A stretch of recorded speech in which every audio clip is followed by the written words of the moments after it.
Հարվածակայուն, ջրակայուն, քերծվածքակայուն, AC4, AC5 եւ AC6 բարձր դասի եվրոպական լամինատների գլխապտույտ տեսականին ձեռք բերեք իդեալ համակարգի խանությաններից 1 քառակուսի մետրը սկսած ընդամենը 3490 դրամից։ Որ ասում եք 6 տարի է Հայաստանի տարածքում ադրբեջանական զինված ուժեր են։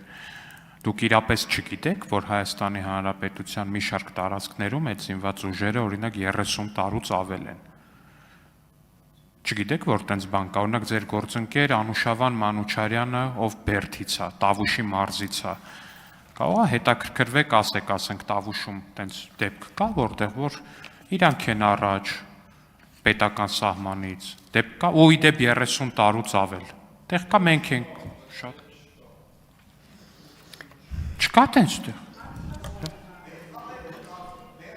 շատ լավ, պատասխանեմ ձեր հարցին, շատ լավ, ես ֆիքսեք, որ դուք ասում եք չկա, Հարգելի գործընկեր, չեմ իվարկյան, ես Պարոն Մանուչյան, հարցը ճիշտ չեք հասկանում, էդ եմ ասում, չեք հասկանում հարցը, բան եք անում, հեսա, տեսեք արդեն իսկ պատասխանը ձեր գործընկեր, բայց չգիտեիք, որ տենց բան կա, երկրորդը ոնց հասկացա դուք հայտնի պարոն Մանուկյանը ակնարկում էր, որ Սյունիքի նախկին հայտնի մարզպետ Լիցկայի ժամանակաշրջանում ընդդիմադիր գործունեություն եք ծավալել, ինչը գովելի է, բայց այդ դեպքում անհասկանալի է, թե ինչպես եք հայտնվել փաստացի Լիցկայի կուսակցությունում։ Տիկին Յոլյան։ Լիցկայի կուսակցությունը ո՞րն է։ Պես եք հայտնվել, պարոն, ինչ էր իսկական, Սուրեն Խաչատրյանի կուսակցությունում, տիկին Յոլյան։ Ո՞րն է դա։ Որ կուսակցությունն անում տվեք։ Նոր հանրապետական կուսակցությունում, տիկին Յոլյան։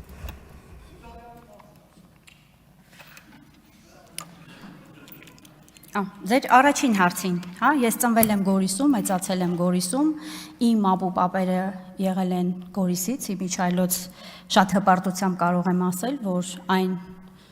ազգը, որ ես ներկայացնում եմ, Յոլյանների հանրապետությանը միայն 67 բժիշկ են տվել, ես հպարտությամբ ասում եմ, բայց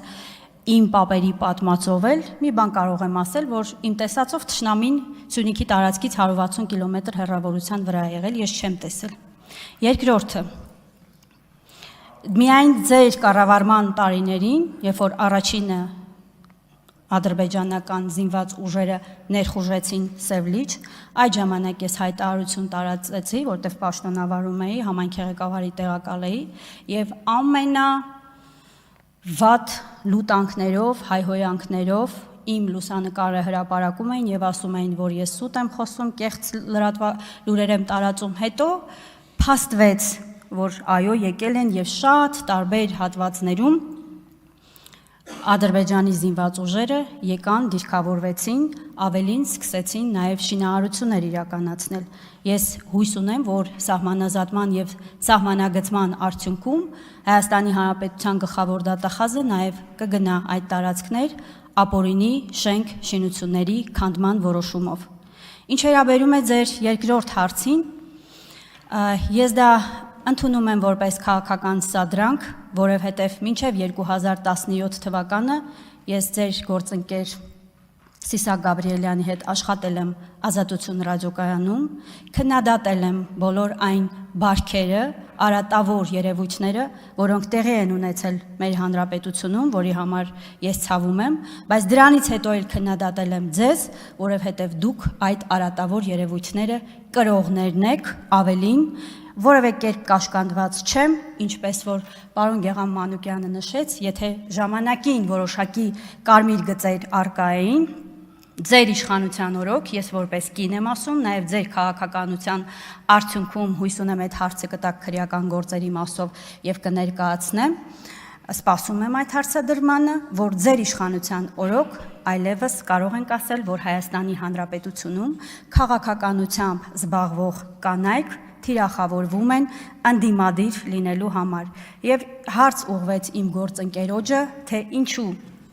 իմ կենսագրության մեջ այդ մասին ոչինչ չկար գրված։ Ես հարց ունեմ ձեզ, իսկ Հայաստանի Հանրապետությունում կա արդյոք որևէ ընդդիմադիր գործիչ, ով ակնհայտորեն կարող է քաղաքական իմաստով հակառակ դիրքորոշում ունենալ եւ դուք քրեական հետապնդում չիրականացնեք, անկախ նրանից ինչպիսի դիրքորոշում ունի սոցիալական, եթե անգամ Հայաստանի Հանրապետության սովորական քաղաքացի է եւ որևէ քաղաքական պաշտոն չի զբաղեցնում, բայց ունի այլ կարծիք, ձեր ստեղծած ժողովրդավարական բաստիոնում անպայման պետք է քրեական հետապնդում լինի։ Հետևաբար որևէ ընդդիմադիր կարող է իր ինքնակենսագրության մեջ ոչինչ չնշել, որովհետեւ ձեր իշխանության պայմաններում դա պարտադիր է։ Շնորհակալություն, ուզում եք ակնարկեք, որ Տիկին Աննա Գրիգորյանը մեր հետ գործարքի մեջ է, հասկացանք, որ Տիկին, հասկացանք, Պարոն Մանուկյան, լռեք, հասկացանք Տիկին Գրիգորյանը իմ քայլից է եղել, բայց դա չի նշանակում, որ շարունակում է մեր հետ համագործակցել, չնայած կարծում եմ կուզեր են, բայց մենք չէինք ուզի, ինչևէ, ձեր ասածը այդքանով աբսուրդ է, Տիկին Յոլյան, երբ որ Սուրիկ Խաչատրյանը մարզպետ էր, կարծեմ մարզպետ էր նաև Էդգար Ղազարյանը, իր գոլեգան էր, երկուսն է հանրապետական կուսակցությունից։ Կուսակցության խորհրդի անդամ էր Մամիկոն Ասլանյանը, պարոն Նարեկ Կարապետյանի հայրը այդ խմբակցության ղեկավարներ նույն հանրապետական, ասում եք ես կապ չեմ ունեցել, ոնց չեք ունեցել։ Կամ որ ասում եք, բանա, պատերազմից հետո իմ հայացքները փոխվեցին, կտրուկ կամ մի բան, այսինքն միջև պատերազմը դուք վատ էիք վերաբերվում ընտրակաշարքին, պատերազմից հետո սկսեցիք լավ վերաբերվել ընտրակաշարքին եւ մաս կազմեցիք ուժեղ Հայաստան կուսակցությանը, ճիշտ եմ հասկանում։ Ու մեկ էլ Արուշ Արուշանյանի մասին ուղիղ հարց են տալի, ասում եք ես Գորիսից եմ։ Հա, դուք Գորիսից եք, հասկացանք, ձեր ընտանիքում շատ բժիշկներ են եղել, երկինքը կապույտ է, արևը դեղին։ Այդ ամեն ինչը ընդունում ենք ու հասկանում ենք, Արուշ Արուշանյանի գործունեությանը ո՞նց եք վերաբերվում։ Ոնց եք գնահատում 10 բալանոց համակարգով Արուշ Արուշանյանին որպես համայնքապետ։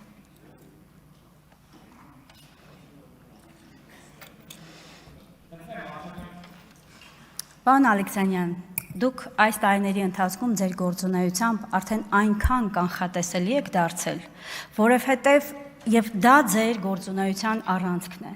Առաջնային նշանակության խնդիրները, երբ որ մենք այսօր խոսում ենք շատ տարբեր մարտահրավերներից,